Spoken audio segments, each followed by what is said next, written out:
proposition qui divise bien souvent les chrétiens. Et c'est à propos de la Noël. Et le thème que nous voulons ce matin traiter, un chrétien peut-il fêter la Noël? Donc, vous allez comprendre tout de suite, ce n'est pas une prédication, c'est plutôt une clarification ou bien un enseignement. Comprendre un petit peu qui divise beaucoup les chrétiens. Nous allons faire une petite démarche. Vous pensez aussi qu'on ne pourrait jamais tout dire dans ce laps de temps qui nous est imparti, mais néanmoins, nous allons essayer de toucher quelques points et ensuite, je vous laisserai avec vos jugements, votre position pour savoir si vous devez fêter la Noël ou pas. Nous allons considérer aussi un verset aussi facile que vous connaissez, c'est Jean 3, verset 16, qui nous dit « Car Dieu a tant aimé le monde qu'il a donné son Fils unique, afin que quiconque croit en lui ne périsse point, mais qu'il ait la vie éternelle. » Ça, tout le monde le connaît, même certains païens connaissent ce verset. Alors, à partir de là, nous pouvons poser d'abord la question, Dieu, pourquoi est-ce qu'un chrétien peut célébrer le jour de Noël? Je vais faire une petite démarche pour savoir, et vous le savez peut-être déjà, d'où vient cette fête, la fête de Noël. La fête de Noël n'était au départ pas une fête, c'était une fête païenne, en fin de compte. Et cette fête a été adoptée, elle était longtemps avant, mais elle a été adoptée par Constantin, au IVe siècle, 4e siècle, pardon. Et c'était une fête catholique dans un premier temps. Et avec le temps, la fête est devenue une fête commerciale et ensuite une fête mondiale. Et pratiquement tout le monde fête la Noël. C'est la plus grande fête sur la terre, puisque là, directement ou indirectement, à cause de l'ampleur maintenant, même si on n'est pas de confession, d'une manière ou d'une autre, on est dans cette fête. On va essayer aussi d'essayer de faire les choses, dire des choses sur Christ maintenant. Nous savons aussi que la date n'est pas une date précise, n'est pas la fête vraiment, la naissance de Christ, puisque la Bible nous dit les bergers veillaient à ce moment-là. C'est-à-dire qu'on savait aussi qu'à Bethléem, en hiver, il fait très froid. Alors on a un froid maintenant là qui, voilà, comme on dit, qui tape très fort. Et les bergers ne pouvaient pas rester dehors pour veiller à ce moment-là. Donc, certains historiens ont conclu que cette fête a été, au moins, pour ne pas dire en été, au moins au printemps, mais surtout pas le 25 décembre, surtout pas en hiver, surtout pas au mois de décembre. Déjà, cette fête, déjà, ce n'est pas une bonne chose. La deuxième chose, c'est que le 25 décembre, c'était une fête, je vais aller simple, je ne vais pas entrer dans solstice d'hiver, tout ça, c'est trop compliqué. C'était une fête du soleil. Voilà. Alors, compte tenu de tout ça, les chrétiens disent, nous ne pouvons pas fêter une fête comme ça, c'est commercial, il n'y a rien à voir, Christ n'a rien à voir dans cette fête. Alors, ça, ce sont des éléments pour les chrétiens, les personnes qui ont mis, voilà, qui disent c'est pas possible de fêter la Noël. Deuxième élément que nous allons considérer, il faut considérer aussi est-ce que Christ a bien été existé? Est-ce que Christ aussi, voilà, a été... est-ce que l'histoire de Noël, parce qu'on a dit l'histoire de Noël, certains pensent, c'est une histoire fabriquée de toutes pièces par les chrétiens pour fêter et tout ça, mais Christ n'était pas, il n'y avait pas Christ, ni Jésus, rien du tout. Et ça encore, c'est une deuxième question, parce qu'il y a beaucoup d'adversaires. Il y a deuxième question, est-ce que Christ était sur la terre, a marché sur la terre et tout ça? On a trouvé des traces, beaucoup de traces, et parmi les adversaires, les théologiens, les historiens qui étaient contre, maintenant pratiquement 90% finissent par admettre que Christ a bien été sur la terre, bien existé, et on a trouvé des traces dans les annales romaines, on a trouvé des traces. Parmi les traces, on savait que Ponce Pilate était là à cette époque, et il y a des historiens païens, je ne dis pas, ce n'est pas chrétien, des historiens païens qui ont confirmé que Jésus a été mort sous Ponce Pilate. Donc, c'est-à-dire que certains faits, nous avons Suétone, Tacite, et j'ai dit les noms, ce n'est pas grave, si vous, voilà, et il y avait Pline le jeune. Donc, ils ont donné des témoignages et tout, sans compter un grand historien de tous les siècles qui s'appelait Flavius Joseph. Tout cela, ce sont des gens de l'époque, pratiquement, du 1er siècle, qui ont donné des témoignages. C'est-à-dire, pourquoi je vous dis païens, c'est parce qu'ils n'ont rien à voir. Ce n'est pas des gens qui étaient là pour montrer que Jésus était et quoi que ce soit, mais ils ont donné des témoignages.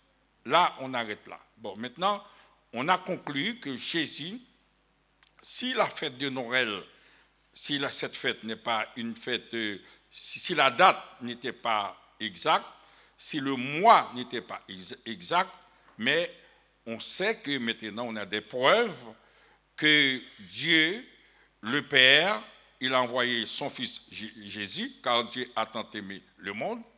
Jésus a pris maintenant en tant que Dieu, la deuxième personne de la Trinité, a pris le corps d'un homme et il est entré dans l'humanité.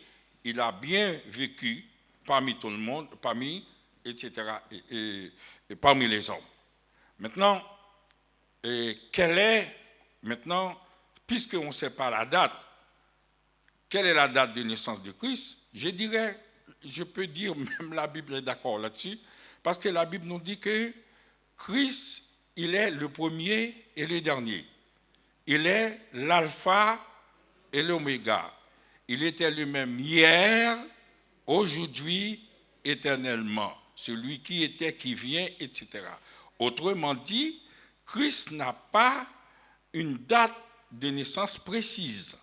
La paix soit avec vous. Ça, c'est biblique, il y a des éléments. N'a pas une date de naissance précise, et c'est tout à fait normal.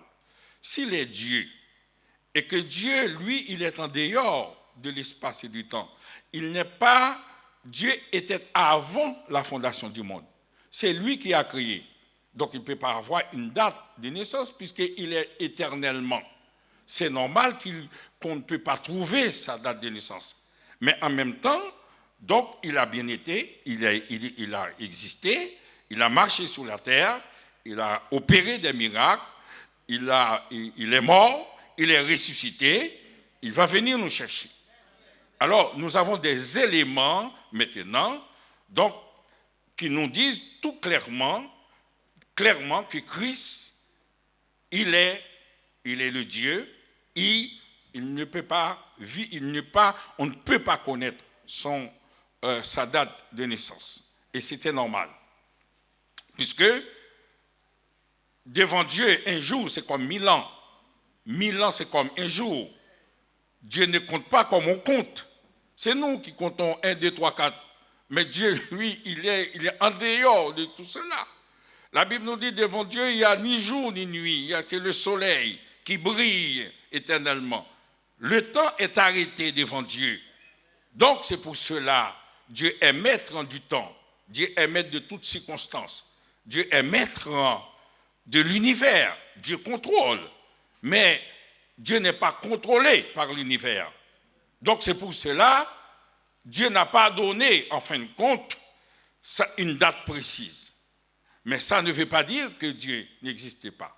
Ça ne veut pas dire que Dieu n'est pas là. Maintenant, il y a d'autres éléments, puisque Dieu, il n'a pas une date de naissance. Comment fêter maintenant cette date? Comment trouver une date et comment fêter? Dieu nous dit une chose que vous connaissez encore. Dieu, je vais employer que des versets que vous connaissez. Me voici, je suis avec vous tous les jours jusqu'à la fin. Amen, mes bien-aimés. Me voici, je suis avec vous tous les jours jusqu'à la fin du monde. Comment on comprend ces versets? Bien souvent, on emploie les versets. Vous savez, nous les chrétiens, les hommes, on emploie les versets pour soi-même. Puisque me voici, je suis avec vous, je demande, Seigneur, bénis-moi, je suis malade, tu es avec moi, j'ai un problème, il faut être avec moi. C'est vrai. Mais, quand l'Éternel s'était présenté devant Moïse, avant de dire quoi que ce soit, l'Éternel a dit à Moïse, ôte les chaussures de tes pieds, car le lieu que tu te tiens est une terre sainte. Autrement dit, la présence de Dieu, la première chose que nous devons faire, c'est d'adorer. La présence de Dieu exige une adoration de la part de quiconque. Et c'est pour cela, la Bible nous dit, à chaque fois, quelqu'un voit le Seigneur, il est tombé. Il ne peut pas rester debout devant la présence et la puissance de Dieu. Si Dieu est avec nous tous les jours, la première position des chrétiens, c'est d'adorer d'abord. Donc, on peut dire maintenant que nous n'avons pas besoin de jour de Noël pour adorer Dieu, puisqu'il est là avec nous. Me voici, je suis avec vous tous les jours jusqu'à la fin du monde. Dieu n'est pas cantonné par une fois par année, chaque 25 décembre. Dieu est là au mois de janvier, au mois de mars, au mois d'avril, au mois d'octobre, au mois de décembre. Est-ce qu'on est d'accord, mes bien-aimés? Dieu est là aussi, pas 25 décembre seulement. Il est là le premier, le deuxième, etc. Il est là éternellement, mes bien-aimés. Donc, entrer dans cette chose, est-ce que je fais ou je ne fais pas? On s'enferme dans des choses, dans des polémiques stériles, puisque notre Dieu est plus grand que la Noël. Donc tous les jours, nous devons rendre gloire à Dieu. La paix soit avec vous, mes bien-aimés. Que Noël, que pas Noël, nous, puisque la Bible dit, c'est ici la journée que l'Éternel a faite, et qu'elle soit pour chacun de nous le sujet d'une grande joie d'allégresse. Une fête chaque matin, mes bien-aimés, car Dieu renouvelle sa présence, sa force, sa puissance chaque matin devant nous. Et chaque matin, ça doit être une Noël, mes bien-aimés. Chaque jour, une Noël. Ne restez pas dans cet esprit de Noël, de fête, de pas fête. Il y a un danger là-dedans, mes bien-aimés. Je vous dis le danger. Le danger, c'est que Dieu a créé les 7 jours. Est-ce qu'on est d'accord? Il a créé premier, deuxième, troisième, et là. Et puis il a dit, cela était bon. Le dernier, il a dit, cela était très bon quand il a créé, fini avec les hommes. Est-ce qu'on est d'accord, mes bien-aimés? Quand on dit maintenant, c'est tel jour, on ne fête pas, qu'est-ce qu'on fait? On donne une journée parmi les 7 jours, on attribue une journée à Satan. Et tandis que Satan n'a rien créé. Mais Satan est content. Parce qu'il n'a ni part ni l'eau là-dedans. Voilà. Sans rendre compte, on dit à Satan, ok, je te donne ce jour-là, moi je reste à la maison. Non, mes bien-aimés. C'est Dieu qui a créé tous les jours. C'est la journée que l'Éternel a faite. Amen, mes bien-aimés. Un chrétien peut-il fêter la Noël? Nous, on est dépassés par cet événement. On a déjà notre, comme on dit, on a atteint la vitesse croisière, c'est ce qu'on dit. Donc on n'est pas encore sous terre, on n'est pas encore en train de faire quoi que ce soit, on est encore tous les jours, c'est pour la gloire de Dieu. Je vais maintenant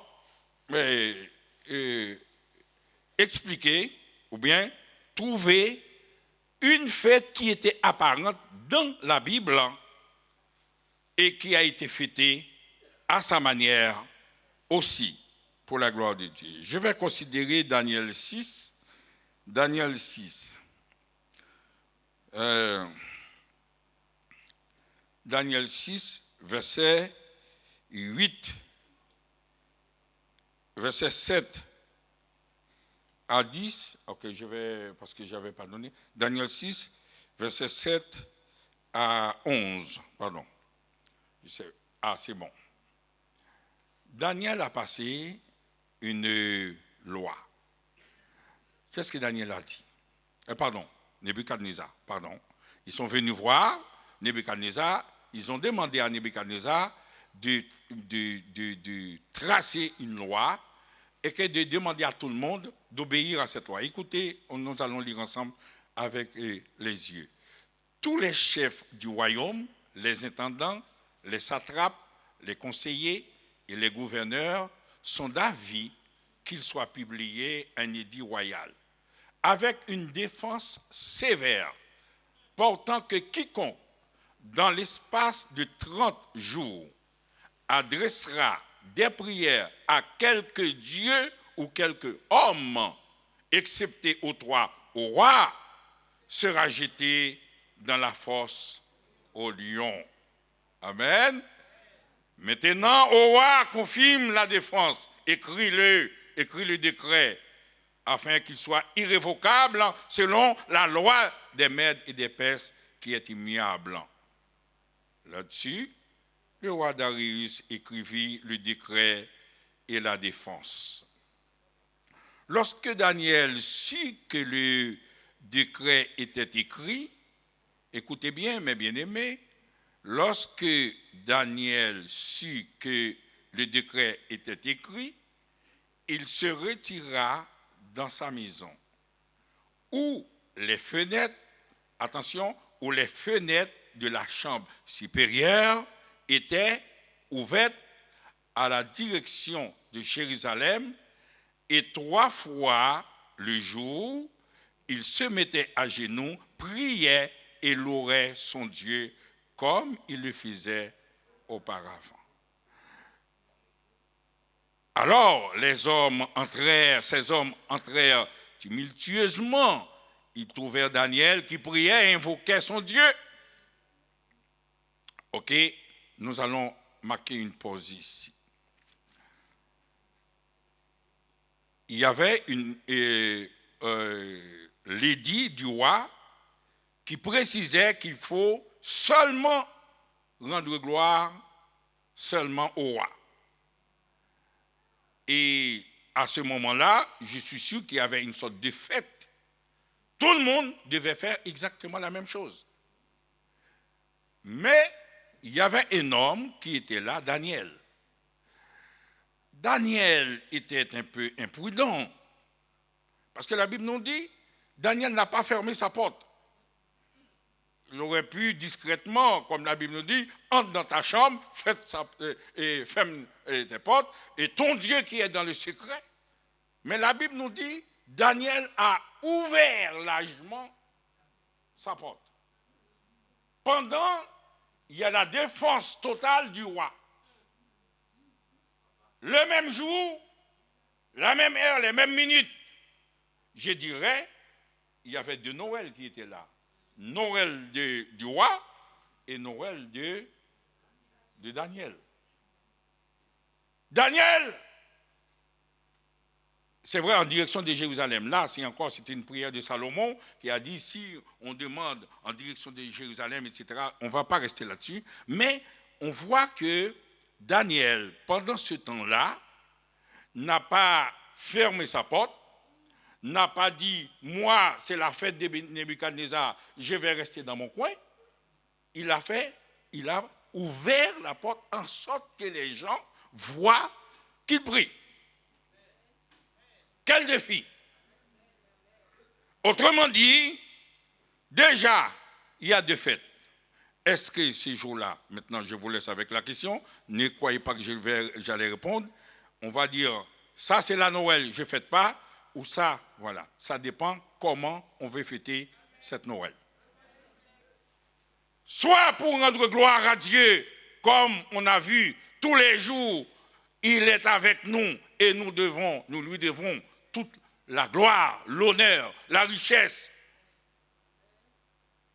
les louanges, et où on dit qu'on va fermer la porte. Mais Daniel n'a pas fait ça. Daniel a fait exprès, il a ouvert la porte. Et les autres qui étaient là, qui attendaient l'occasion pour piéger Daniel, ils ont dit, ah, cette fois-ci c'est bon. Et maintenant, ils sont partis devant le roi. Oh roi, vis éternellement, tu as donné l'ordre que celui, maintenant, qui n'a pas respecté cette loi, soit jeté immédiatement dans la fosse au lion.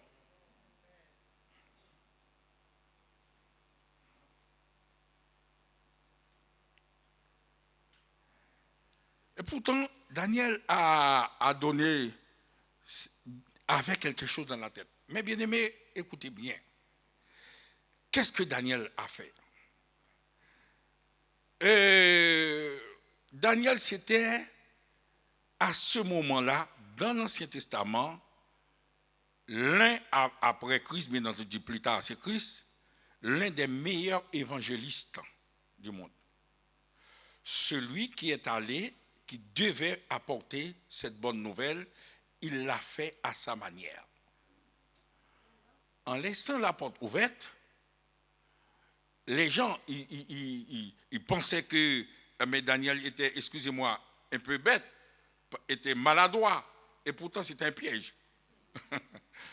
Ils sont entrés dedans, ils ont appelé le roi, mais dans le cœur même de Daniel, Daniel avait déjà nourri longtemps cette chose pour montrer, en fin de compte, le roi Darius, c'est pas toi, mais c'est l'Éternel qui est Dieu. La paix soit avec vous, mes bien-aimés. N'est-ce pas le temps aujourd'hui où les gens fêtent les cadeaux, les ceci, les cela? Il y en a qui vont tellement boire qu'ils ne passeront pas peut-être cette nuit, la nuit du 24, parce qu'on compte les morts, les blessés, les accidents, toutes choses. Est-ce pas le moment aussi de dire oui, c'est vrai, cette fête que vous fêtez, il y a une réalité, il y a une vérité là-dedans. N'est-ce pas le moment, mes bien-aimés, de faire comme Daniel, de fêter, mais en même temps de faire en sorte que les gens arrivent à l'obéissance de la croix, puisque la Bible nous dit, afin que quiconque croit en lui ne périsse point. Nous vivons dans un monde de violence, un monde qui périt, et nous sommes les sels de la terre. Nous sommes lumière du monde. Si on a une Noël aujourd'hui à offrir, si un cadeau à donner, c'est ce moment-là. Est-ce qu'on faut fêter ou pas? Daniel a fêté lui, mais à sa manière. On l'a traîné maintenant devant le roi. Quand le roi a vu que c'était Daniel, parce qu'il aimait beaucoup Daniel, parce que Daniel rendait beaucoup de services. Mais c'était la loi de paix, c'est-à-dire que c'est irrévocable. Daniel devait être systématiquement jeté dans la fosse au lion. Mais Daniel aussi voulait aussi. Parce qu'il y a un Dieu. Et la Bible nous dit, j'aimerais qu'on lise après, mes bien-aimés, après avoir jeté Daniel dans la fosse au lion. Le même chapitre, verset 25 à 28. Écoutez comment une confession, la paix soit avec vous, mes bien-aimés, une confession, en attendant que la sœur trouve, mes bien-aimés, vous avez des cousins, des cousines, des gens qui sont complètement en dehors, qui vont peut-être vous inviter, vous allez dire, ah non, non, non, moi je ne viens pas, ah là là, c'est du diable, moi je ne viens pas. Non, c'est le moment, il faut accepter cette invitation. Mais il faut accepter cette invitation parce que c'est une fête. C'est à vous d'expliquer le vrai sens de cette fête. C'est vrai, on fait une histoire. C'est vrai, mais ce Dieu-là que vous fêtez, il a bien existé. Il a visité la terre, il a guéri des malades, il a ressuscité les morts. Ce qu'il a fait pour les autres, il peut le faire pour vous également. C'est le moment où les gens sont sensibles, parce que tout le monde fête Noël. Ah, mais il faut donner le vrai sens. Voilà ce que Darius a dit. Après cela, le roi Darius écrivit à tous les peuples. Là, tu vois le coup de Daniel, ce n'est pas seulement les gens qui sont à côté. Il vise grand. C'est un grand homme de Dieu. Voilà. À toutes les nations, aux hommes de toutes langues, parce qu'il prend la tête, parce que les autres, qui habitaient sur la terre, que la paix vous soit donnée avec abondance. Oh là là, Darius devient un homme de paix maintenant. J'ordonne donc à toute l'étendue de mon royaume, on est de la crainte et de la frayeur pour le Dieu de Daniel. La paix soit avec vous, mes bien-aimés. Car c'est Darius qui parle, hein, un païen, un roi, qui voulait lui-même se glorifier. Il voulait lui-même, parce qu'à cette époque, il faut que tout le roi, c'est comme un Dieu. Si on ne se met pas à genoux, on ne glorifie pas ce Dieu, c'est le roi, on est contre. Il faut couper la tête, etc. Car il est le Dieu vivant. Il subsiste éternellement, comme je vous ai dit tout à l'heure. Il n'a pas de commencement ni fin. Il n'a pas un Noël. Noël, c'est tous les jours. Parce qu'il est plus grand que Noël. La paix soit avec vous, mes bien-aimés. Il subsiste éternellement. Son royaume ne sera jamais détruit. Et sa domination durera jusqu'à la fin. C'est lui qui délivre, c'est lui qui sauve. Parce que c'est lui qui opère des signes et des prodiges dans les cieux et sur la terre. C'est lui qui a délivré Daniel de la puissance.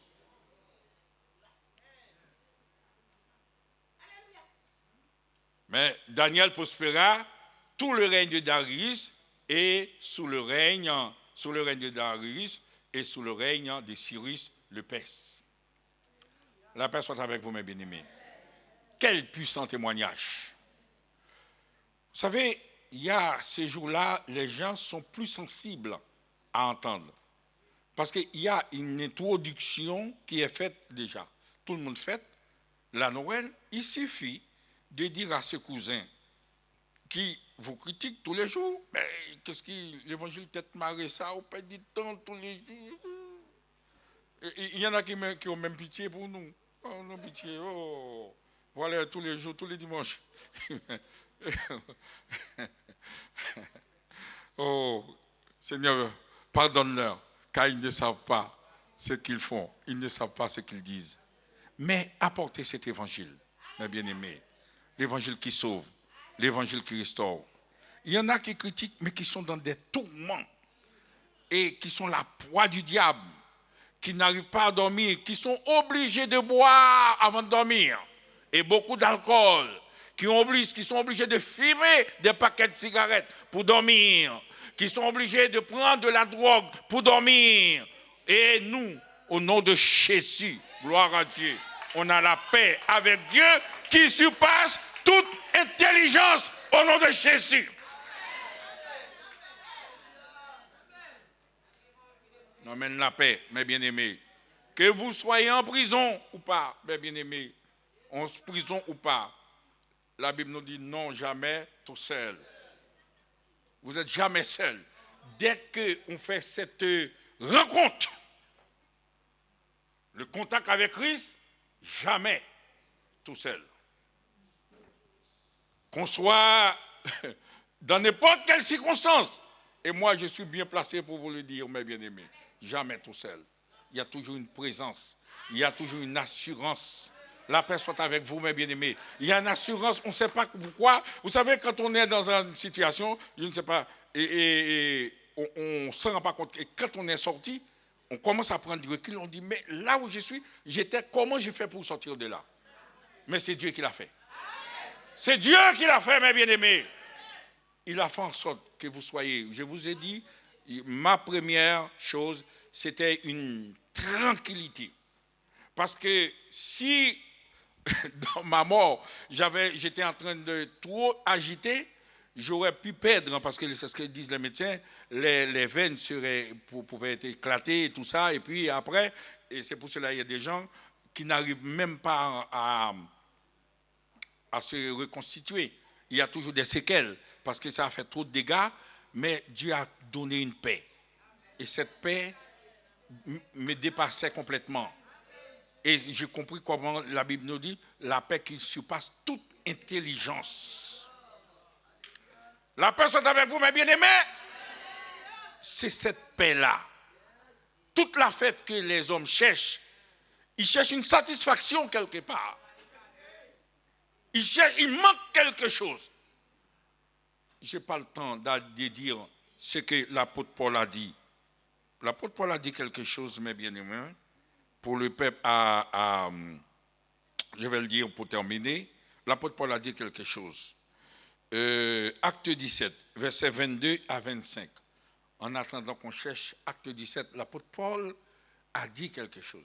Les hommes sont en quête de quelque chose, de satisfaction, de joie, parce qu'on vit dans un monde sans joie, un monde de violence, un monde de guerre, un monde de l'injustice totale. Mes bien-aimés, on voit l'injustice gratuite maintenant dans ce monde. Un monde où les hommes, maintenant, il y a des bombes qui sont suspendues. On ne sait pas quand est-ce que un homme peut appuyer sur un bouton. On est prêt, on est exposé à toutes sortes de choses.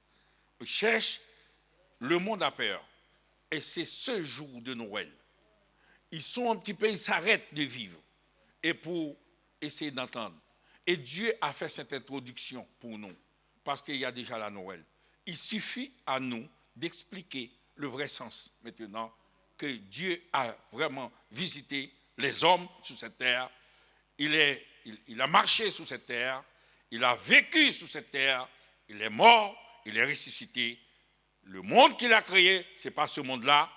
C'est un monde parfait, un monde dans l'innocence.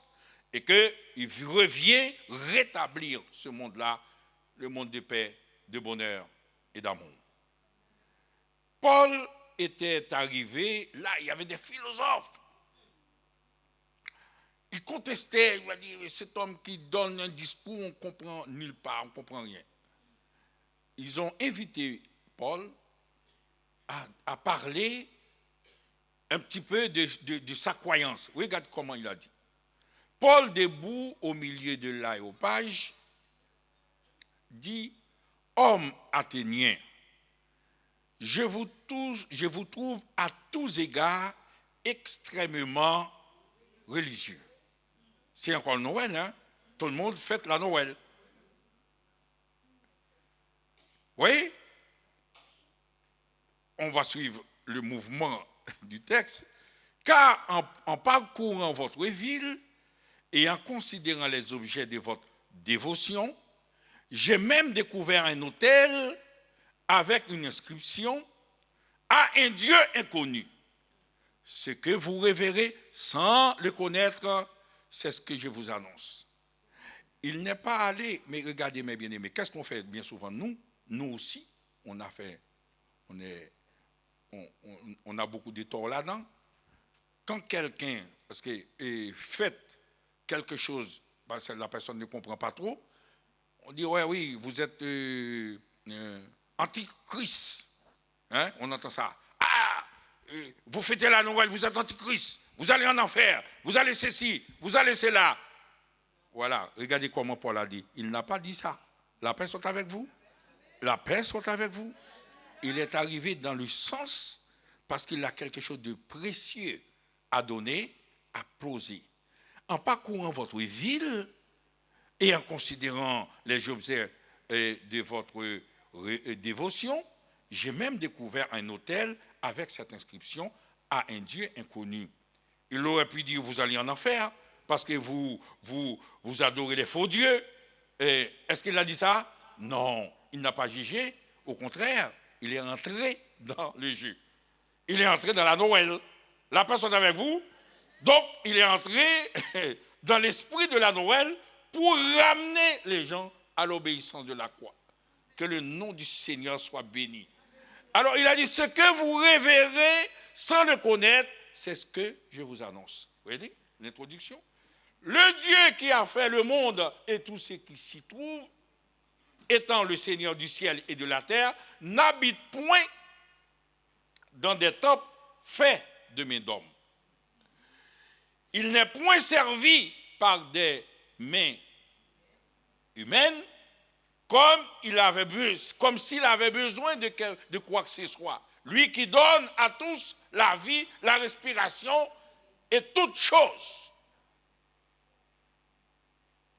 Et mes bien-aimés, je m'arrête là, il a posé le vrai besoin. Il a senti qu'il y avait un besoin.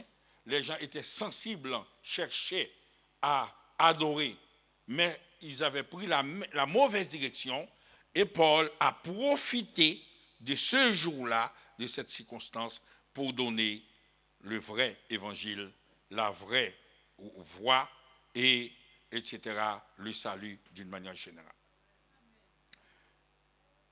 La Bible nous dit, allez, faites de toutes les nations des disciples. Nous avons tous, mes bien-aimés, nous sommes porteurs d'un grand message. Le message du salut, le message qui sauve, le message qui restaure, le message qui enfin annonce la bonne nouvelle. Je vous annonce une bonne nouvelle qui sera pour tout le monde le sujet d'une grande joie. Oui, mes bien-aimés, au contraire, accepter des invitations, au contraire, aller dans toutes les fêtes, mais avec, comme Daniel, comme, je dirais, l'apôtre Paul, l'esprit de dire maintenant, c'est l'Éternel qui est Dieu. En sorte que celui qui est arrivé dans l'ignorance puisse comprendre maintenant, oui, c'est ça. Donc, le problème de fêter Noël ou pas, nous, on dépasse ce problème. On est des serviteurs de Dieu, loin de l'esprit. Dieu nous a équipés pour aller chercher les autres. Nous sommes des Moïse. Nous devons entrer devant Pharaon pour dire, laisse aller mon peuple. Et parmi mes bien-aimés, il y a des gens qui ont peur, comme je vous ai dit. Il y a des gens qui vivent dans la tristesse. Il y a de la souffrance. Mais nous avons une bonne nouvelle. Je vous annonce aujourd'hui une bonne nouvelle qui sera pour tout le monde. C'est une nouvelle qui ne déçoit jamais. 30 déceptions dans ce monde. Il y a des nouvelles qu'on croyait qui étaient bonnes, mais après, c'était un piège qui était caché. Jésus ne piège personne.